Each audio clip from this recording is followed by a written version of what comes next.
Welcome, dear students. Today's topic is a particle in one dimensional box. तो ये हमारा application of quantum mechanics unit second का first article है for BSc syllabus, और ये हरियाणा में सभी यूनिवर्सिटीज़ के जो सिलेबस हैं बीएससी के उसमें एप्लीकेबल है। तो चलो बच्चों स्टार्ट करते हैं। क्वेश्चन हमारा particle in one dimensional box. तो सबसे पहले हमने ये समझना है कि वन डायमेंशनल बॉक्स यानी ये क्या चीज़ है। तो एक्चुअल में इसका मीनिंग यहाँ पे ये रहेगा कि जो कंसिडरेशन हमने किया है डायग्राम में आपको यहाँ पे शो हो रहा होगा कि वन डायमेंशनल बॉक्स में क्या है कि इनसाइड द बॉक्स हमारे पास पोटेंशियल जो है उसकी वैल्यू है 0 एंड आउटसाइड द बॉक्स हमारे पास पोटेंशियल इन्फिनिटी है दोनों साइड में, और इसकी जो बाउंड्री है ये जो हाइट है ये भी हमारे पास क्या है इनफाइनाइट है। तो इससे मीनिंग ये निकलता है कि पार्टिकल ऑल द टाइम इस पर्टिकुलर एक्स एक्सिस के ऊपर, जैसे हमने लेट किया है कि वन डायमेंशनल है, तो एक्स एक्सिस पे पार्टिकल इसी बॉक्स के अंदर कन्फाइंड होगा, यानी स्पेस का वो रीजन हमने सेलेक्ट कर लिया जिसमें पार्टिकल स्टे करेगा। Outside the box and upper boundaries के ऊपर यहाँ पे पार्टिकल नहीं जा सकता।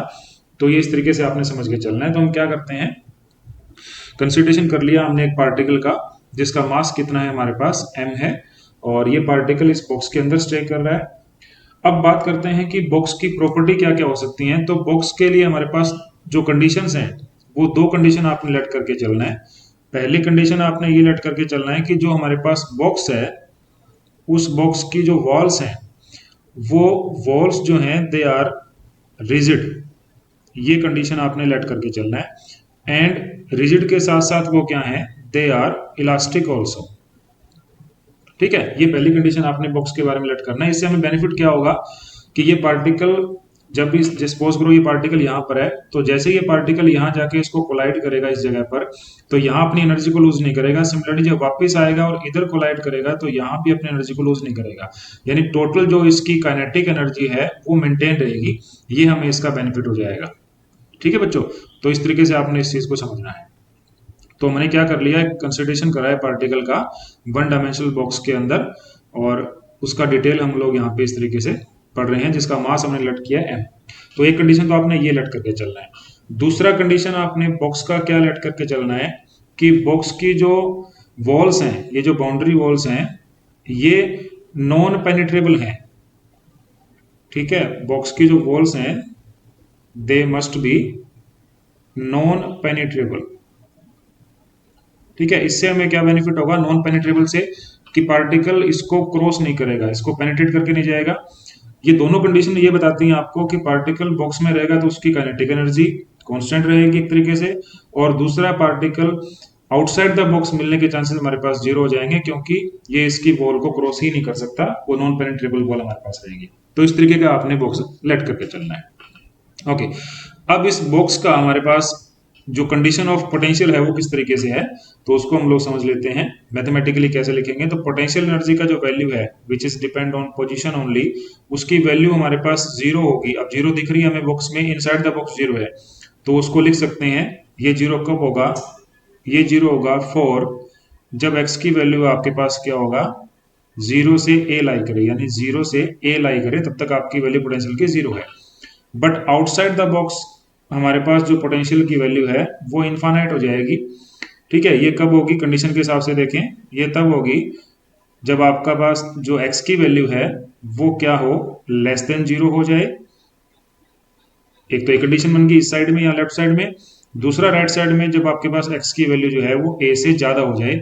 तो इन दोनों ही कंडीशन के अंदर आप ये लेट करके चल सकते हैं कि आपका जो पार्टिकल है वो अपने आप में क्या होगा, आउटसाइड द बॉक्स नहीं रहेगा, इनसाइड द बॉक्स आपके पास पार्टिकल मेंटेन रहेगा। तो ये हमने करना है। अब हमारे पास जो श्रोडिंगर इक्वेशन है उससे हमने क्वेश्चन को सोल्व करना है, उसका ही रिजल्ट हमारे पास अवेलेबल कराना है। तो जो इक्वेशन आपको लास्ट टाइम यानी कि बिफोर आपने लेक्चर में पढ़ा होगा, या जैसे क्लास में मैंने आपको बताया था कि वन डायमेंशन जो हमारे पास टाइम डिपेंडेंट इक्वेशन है, ठीक है, one dimension Schrodinger time independent equation,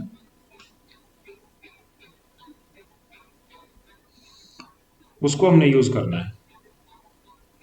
ठीक है, तो वो इक्वेशन कैसे लिखी जा सकती है, बड़ा सिंपल है उसका लिखने का तरीका, that will be d square psi over d x square plus 2m by h cut square energy value minus potential value into psi is equal to 0।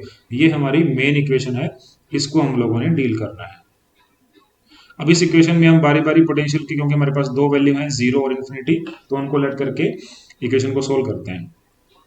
और हमने ये कंसिडरेशन कर लेना है कि इस क्वेश्चन को दो रीजन में डिवाइड कर लेते हैं। रीजन 1 जो हमारे पास इस तरीके से है, और रीजन सेकंड वो जहां पर पोटेंशियल की वैल्यू इन्फिनिटी है। तो रीजन 1 की बात अगर हम करें, तो फॉर रीजन 1 यानी केस 1 की बात अगर हम करें, फॉर केस 1 जब आपके पास पोटेंशियल की वैल्यू 0 है, तो ये इक्वेशन हमारे पास क्या बन जाएगी, d square psi divide by D x square plus 2m over H cut square energy minus potential 0 है तो सिर्फ E माइनस 0 ये बनेगा into psi is equal to 0।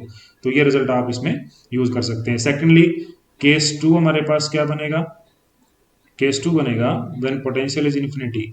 अब इक्वेशन आप बनाएंगे तो बनेगा आपके पास D square psi by D x square plus 2m over H cut square E minus now infinity into psi equal to 0।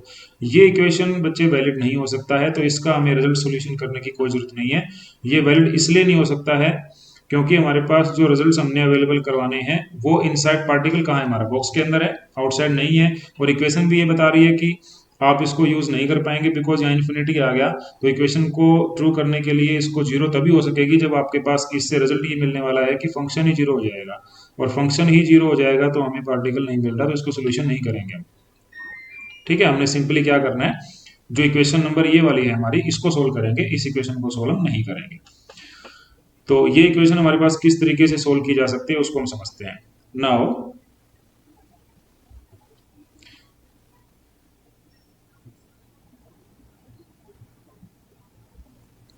जो ये इक्वेशन है आपकी, इसको कोई भी इक्वेशन नंबर लेट कर लेंगे, suppose equation number 1।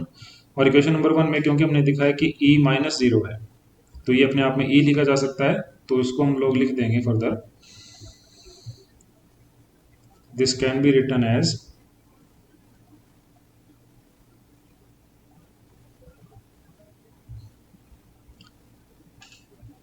D square psi by D x square plus 2m by h cut square simply E into psi is equal to 0। ठीक है, ये हमारी बन जाएगी बेटा फर्स्ट इक्वेशन। इसको मैंने इस इक्वेशन को थोड़ा ढंग से मैंने यहाँ लिख दिया। अब हम इसका सोल्यूशन करते हैं। ठीक है, अब इस इक्वेशन का सोल्यूशन करने के लिए इसको रीराइट करते हैं, तो हमारा जो नया फॉर्मेट है वो इस तरीके से आएगा, d square psi over d x square plus मैं इसको लेट कर लेता हूँ k square into psi equal to 0 where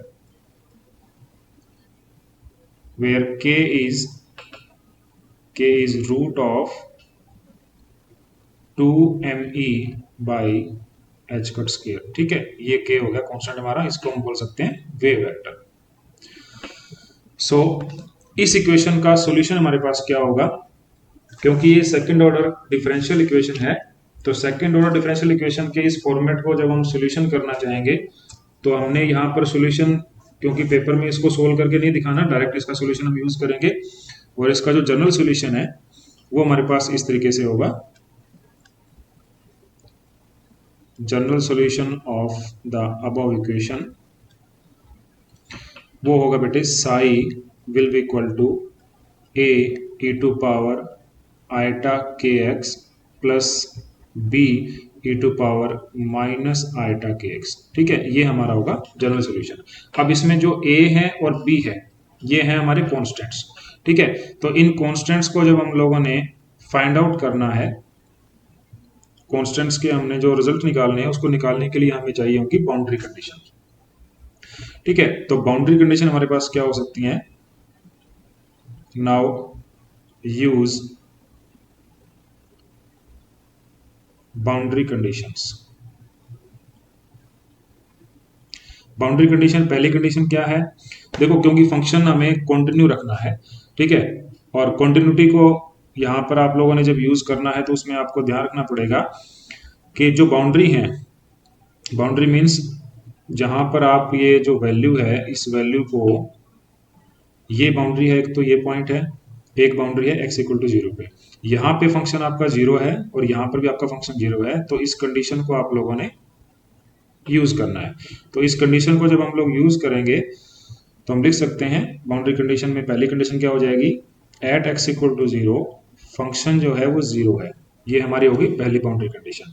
ठीक है, इसको जब यूज करेंगे इस इक्वेशन में तो हमारे पास में क्या आंसर आएगा कि e की पावर में जीरो एक्स को पुट करेंगे तो वन हो गया, सिमिलरली e की पावर माइनस यहाँ पे जीरो करेंगे तो वन हो गया, तो हमें कंडीशन एक मिल जाएगी कि a प्लस बी जो है वो जीरो हो सकता है।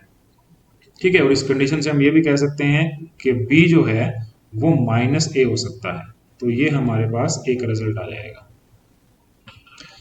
सेकंड कंडीशन क्या बनेगा इसके अंदर, सेकंड ये बनेगा also at x is equal to a, function यहां भी जीरो होगा। तो फंक्शन जब यहां जीरो होगा और इसमें आप वैल्यू पुट करेंगे तो उसमें वैल्यू पुट करते टाइम आपको इक्वेशन क्या मिलेगा उसको देखो, a यहाँ पे रहेगा एज इट इज, इसमें पुट कर रहे हैं ऊपर वाली इक्वेशन में, ए टू पावर आयटा के ए आ जाएगा, प्लस b रहेगा यहाँ पर e to power minus eta के ए आ जाएगा, और इक्वल टू में क्या आएगा जीरो फ्रॉम दिस कंडीशन। तो इसमें हमें पता है कि जो b है वो क्या है, माइनस ए है, तो यहाँ इंसर्ट कर देंगे b को माइनस ए, जब पुट करेंगे तो आपके पास क्या आएगा, ये a e to power iota के a minus again a e to power minus eta के a is equal to zero. अब इस इक्वेशन में आप क्या काम करते हैं, इसको कॉमन कंसिडर कर लेते हैं, ए की वैल्यू को कॉमन कंसिडर कर लेंगे तो हमारे पास रहेगा e टू पावर आयटा के a minus a to power minus eta के a is equal to zero. ये सिंपल मैथमेटिक्स आपने सोल्व करना है। अब हमें पता है कि a because it is non zero, इसको जीरो नहीं कर सकते हैं, इसको जीरो नहीं कर सकते हैं, तो ऑटोमेटिकली क्या होगा, ये ब्रैकेट के अंदर जो क्वांटिटी है ये जीरो होगा। तो hair a is not equal to zero, reason is because if a is equal to zero then b is also equal to zero। अगर ये पॉसिबल हो गया तो सिंपल सी बात है कि हमारे पास वेव फंक्शन जो है वो खुद ही जीरो हो जाएगा, जो कि हम नहीं कर सकते हैं। ठीक है, अगर ऐसा पॉसिबल हुआ तो ये क्वेश्चन हमारा सॉल्यूशन नहीं हो पाएगा, तो इसलिए इसको लेट नहीं करेंगे, तो ब्रैकेट वाले क्वांटिटी को जीरो कर लेंगे। तो ब्रैकेट में हमारे पास क्या है, e टू पावर आयटा के है और माइनस है e to power minus eta के ए, वो हमारे पास क्या आ रहा है, जीरो आ रहा है। अब इसको सोल्व करना है। अब ये वैल्यू हमारे पास क्या बन जाएगा, this value will be simply 2 eta sine K A will be equal to zero. इसका फॉर्मूला हम बना लेंगे और यहां से हम लोग देखें तो 2 आयटा एज ए कांस्टेंट है, तो इससे हमें ये रिजल्ट मिलता है कि जो साइन के है वो हमारे पास क्या आ जाएगा, जीरो आ जाएगा। ठीक है, साइन के जीरो आ गया। अब कब हो सकता है ये possible, when sine is at N pi, ये तब पॉसिबल हो सकता है वेयर एन जो है वो आपके पास होगा 1 2 3 अप टू जितना भी वैल्यू आप बना सकते हैं।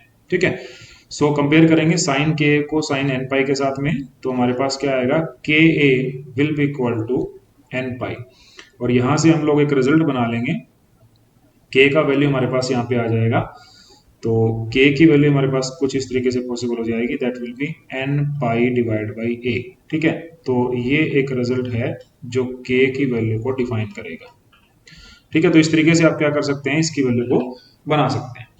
अब n की वैल्यू यहाँ जो होगा वो स्टार्ट होगा n की वैल्यू 1 से 2, ठीक है, 3 अप टू जितना भी हो, बट इसकी वैल्यू को हम लोग जो है वो ये नहीं कर सकते, जीरो नहीं कर सकते, क्योंकि जीरो कर देंगे तो हमारे पास क्या होगा, के जीरो हो जाएगा, और के जीरो हो जाएगा तो ऑटोमेटिक फंक्शन की वैल्यू हम लोग डिफाइन नहीं कर पाएंगे। ठीक है, तो काइनेटिक एनर्जी पार्टिकल की जीरो हो जाएगी अगर ऐसा हुआ तो वो चीज को हम लोग एक्सप्लेन नहीं कर सकते, इसलिए हम लोग क्या कलेक्ट करके चलते हैं कि ये जीरो नहीं स्टार्ट होगा, वन ही स्टार्ट होगा। ठीक है, अब इतना सारा सोल्यूशन करने के बाद हमारे पास एक्चुअल वेव फंक्शन क्या आया, वेव फंक्शन की हमारे पास वैल्यू बन जाएगी, दैट विल बी 2 आयटा ए, ठीक है, इनटू साइन के एक्स, ये हमारे पास वैल्यू बना। ठीक है, इसके सॉल्यूशन करने के बाद में इस इक्वेशन को ध्यान से आप देखो, तो ये जब हमने सोल्व किया यहाँ पे, ठीक है, जैसे ये इक्वेशन यहाँ पे था, ये सारा सॉल्यूशन करने के बाद हमारे पास जो रिजल्ट है वो ये आ रहा है कि वेव फंक्शन की जो वैल्यू है वो इस तरीके से डिफाइन की जा सकती है। नाउ ये जो 2i है ये भी अपने आप में कांस्टेंट है, तो इसको ऐसे लिखा जा सकता है, this will give wave function is equal to c into sine k x. अब ये हमारे पास एक रिजल्ट आ गया वेव फंक्शन का, बट क्या ये रिजल्ट नॉर्मलाइज है या नहीं है, इसको हमने चेक करना है। ठीक है, और अगर ये नॉर्मलाइज नहीं है तो हमने इसकी सी की वैल्यू फाइंड आउट करनी है। तो उसके लिए हम क्या करेंगे, नॉर्मलाइजेशन कंडीशन को यूज करेंगे। Now use the condition of normalisation.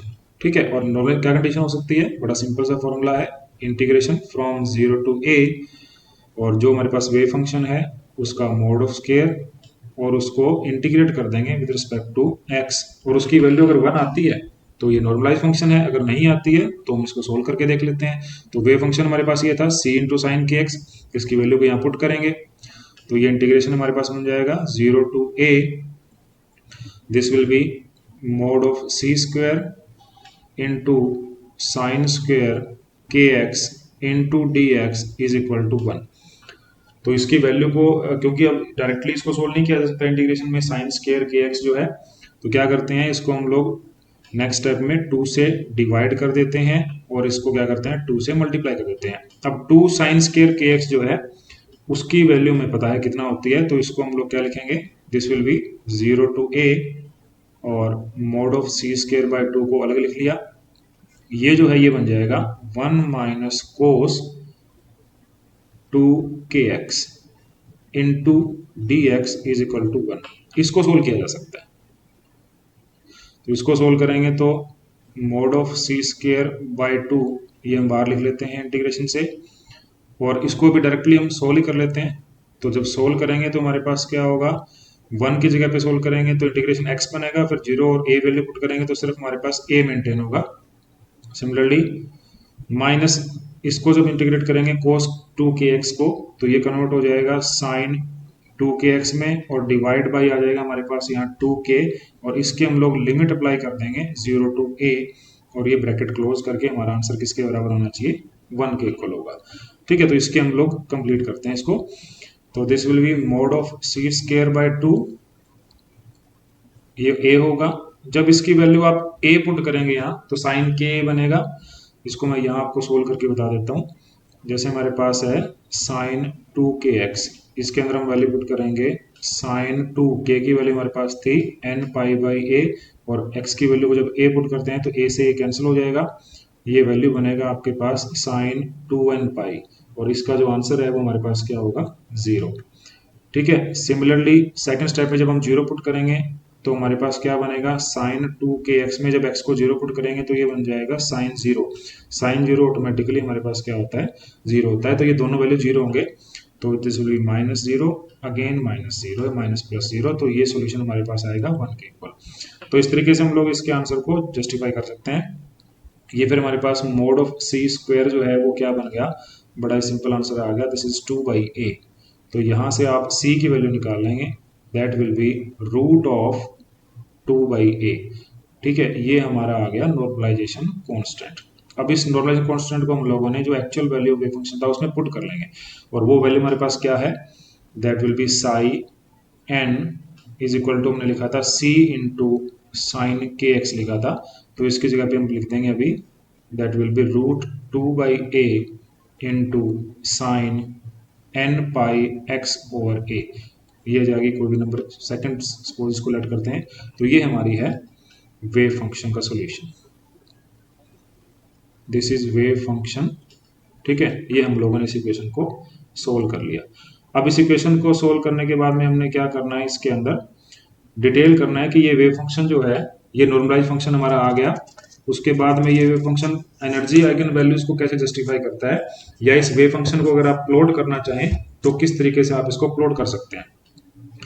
तो उसके लिए हमें वैल्यूज बनाने पड़ेंगे। सपोज करो कि जब n की वैल्यू को आप लोग 1 पुट करते हैं, when n is equal to 1, तो वेव फंक्शन हमारे पास क्या रिजल्ट करेगा, इसमें पुट करेंगे तो ये जो वैल्यू ऑफ एम्पलीट्यूड है वो तो इतना ही आ जाएगा हमारे पास, into sine pi x over a आ जाएगा, ये फर्स्ट वैल्यू आ गया।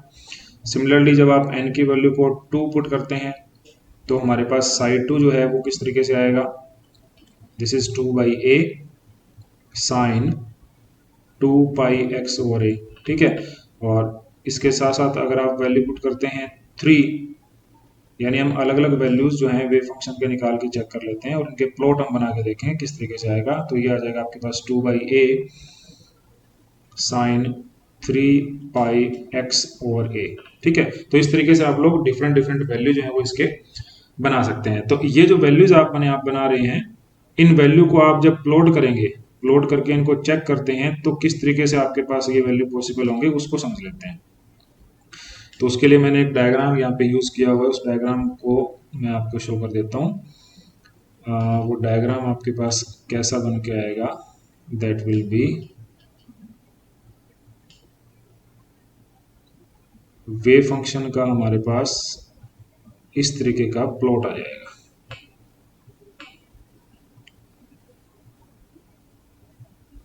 वन सेकेंड,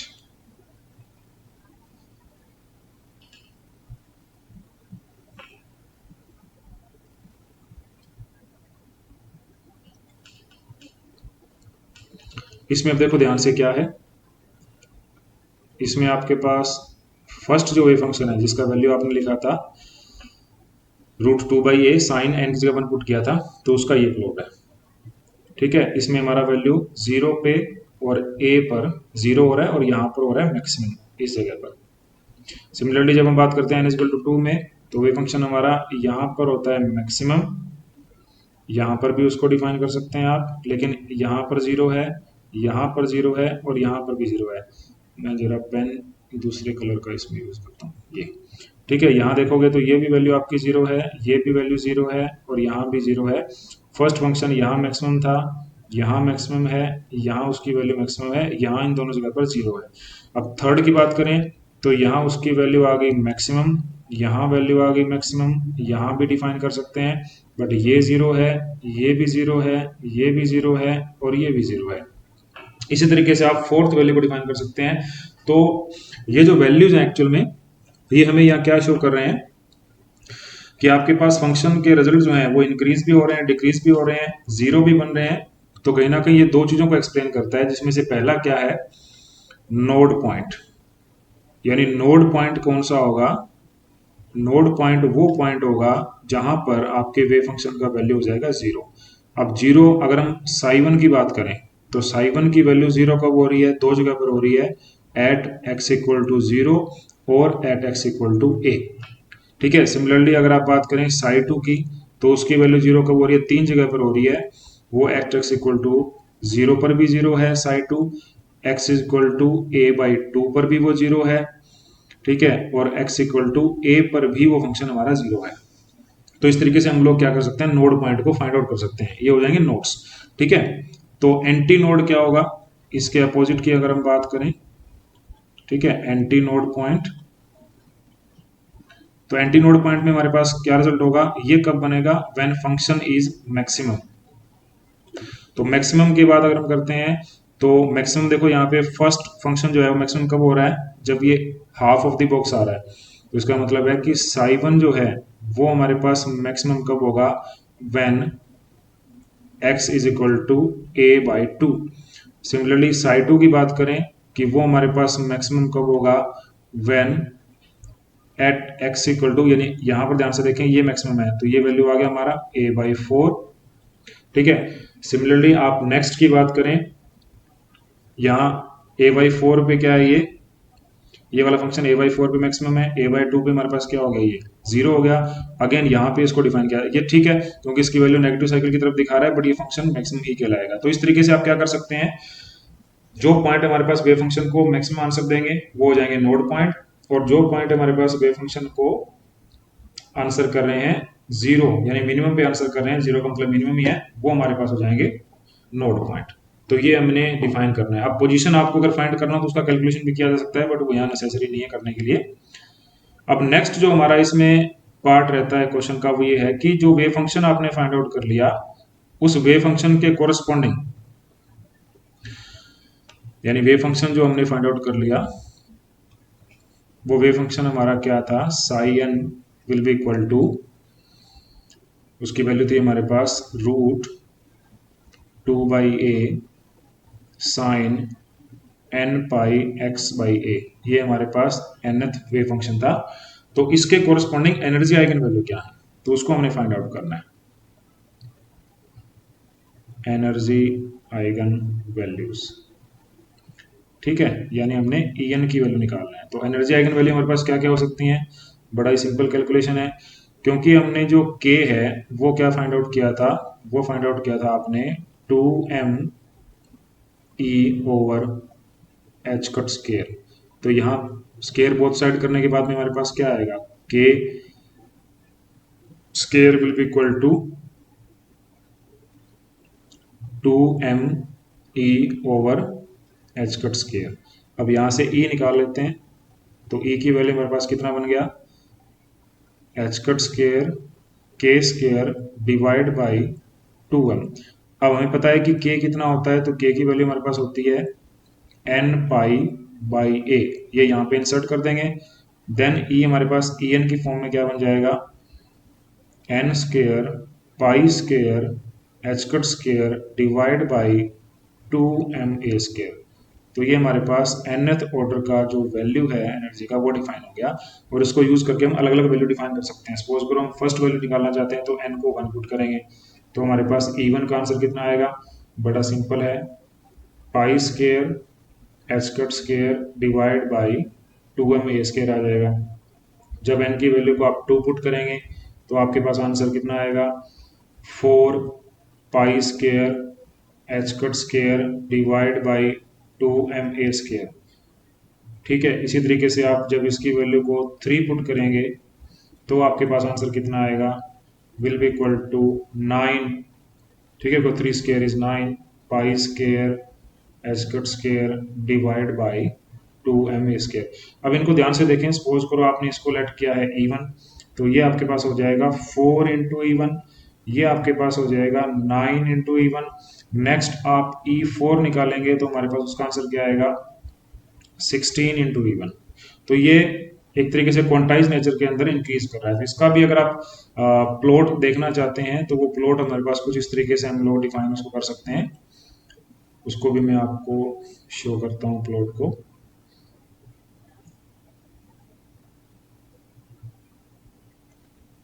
बड़ा सिंपल है, उसको भी हम लोग प्रॉपर शो कर सकते हैं। ये देखो ध्यान से, फर्स्ट वैल्यू हमारे पास क्या था, n² π² बाई h²। ठीक है, तो एक सेकेंड, ठीक है, फर्स्ट वैल्यू हमारे पास ये आ रहा है ये L, यहाँ पर आप ये समझ लेना कि L जो है वो A ही है। तो ये वैल्यू हमारे पास क्या रहेगा, फर्स्ट वैल्यू आया। सेकंड वैल्यू हमारे पास ये आएगा, थर्ड वैल्यू हमारे पास ये आएगा। तो जो इनके बीच में ये गैप है, ये गैप जो है ये लगातार इंक्रीज हो रहा है, यानी फोर्थ वैल्यू हमारे पास कहीं यहाँ बनेगा जाके, और ये गैप जो है ये फिर इंक्रीज होगा, ये हमारे पास वैल्यू बन जाएगा E4 का। ठीक है, ये जैसे हमारे पास वैल्यू है E3 का, ये हमारे पास वैल्यू है E2 का, और ये हमारे पास वैल्यू है E1 का। ठीक है, तो ये एनर्जी वैल्यू जो है वो क्वांटाइज नेचर को फॉलो कर रहे हैं। ठीक है, और साथ के साथ हमारे पास n पे डिपेंड होकर उसके आंसर किए जा रहे हैं। इसी सेम मेथड से इसी तरीके से हम लोग डिफाइन कर सकते हैं कि जो मोमेंटम है वो भी क्वांटाइज है। कैसे, बड़ा सिंपल है,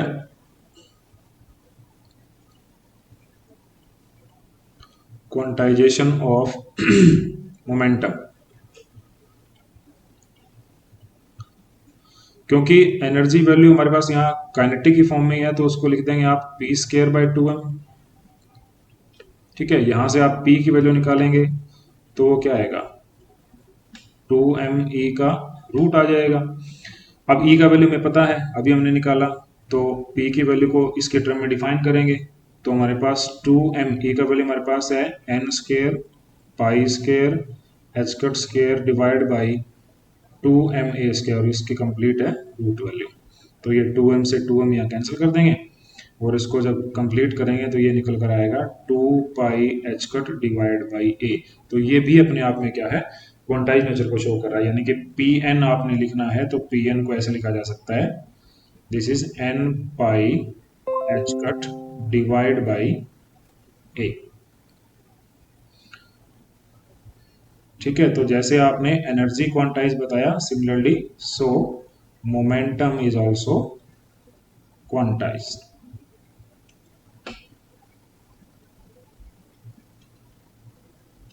ठीक है, तो इस तरीके से आप इसकी वैल्यू को डिफाइन कर सकते हैं।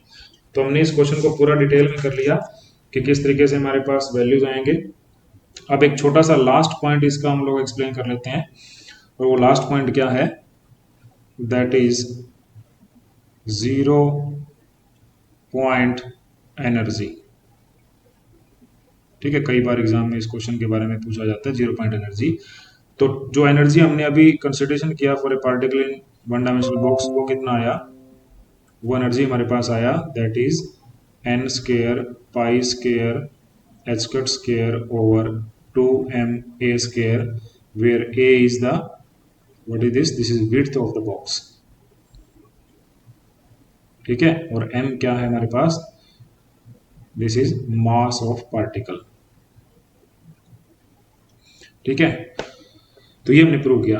अब एक्चुअल में 0 पॉइंट एनर्जी का मीनिंग क्या होता है, 0 पॉइंट एनर्जी उसको कहते हैं, वो एनर्जी जो आपके पास मिनिमम एनर्जी स्टेज को एक्सप्लेन कर रहा है। अब मिनिमम एनर्जी स्टेज को एक्सप्लेन आप करेंगे n इजकल टू 1 पे, बिकॉज जैसे ही आप n इजकल टू 0 करेंगे, n इजकल टू 0 करते ही आपके पास ये वैल्यू 0 हो जाएगा, विच इज नॉट पॉसिबल।